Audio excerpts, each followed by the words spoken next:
towards zero. TAFE Road Safety Partnership. Ned has had his driver's licence for only a short time. Every week, Ned drives hundreds of kilometres for work or to get to TAFE. Ned bought the safest vehicle he could afford. It's roadworthy, insured, and Ned's had experience driving in lots of different conditions. Now, when Ned has to travel, he gets a good night's sleep the night before and doesn't drive late at night when he'd normally be asleep. He avoids dawn and dusk, so he's less likely to come across native animals like kangaroos and wallabies. He leaves in plenty of time so he isn't tempted to speed. He makes sure his tools and luggage are in the back so they can't move around and cause an injury. Ned turns his phone off so he isn't distracted by calls or texts.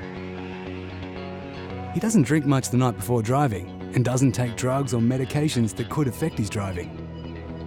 And Ned drives to his licence conditions and follows the road rules. Because if he gets an infringement, it will cost him a lot in fines and possibly his licence, even his job. Most trips to TAFE, Jess gets a ride with Ned. They take turns driving, and if they get tired, they'll stop for a 20-minute rest at a safe place off the road. When Ned is driving, he keeps his eyes on the road at all times and doesn't speed.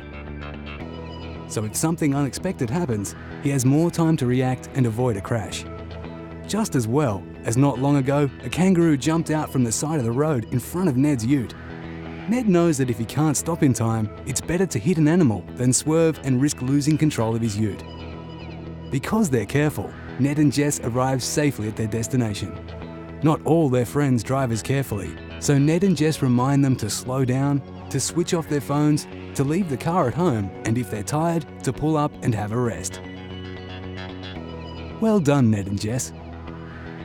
This road safety message was brought to you by TAFE New South Wales and Roads and Maritime Services in partnership with Transport for New South Wales.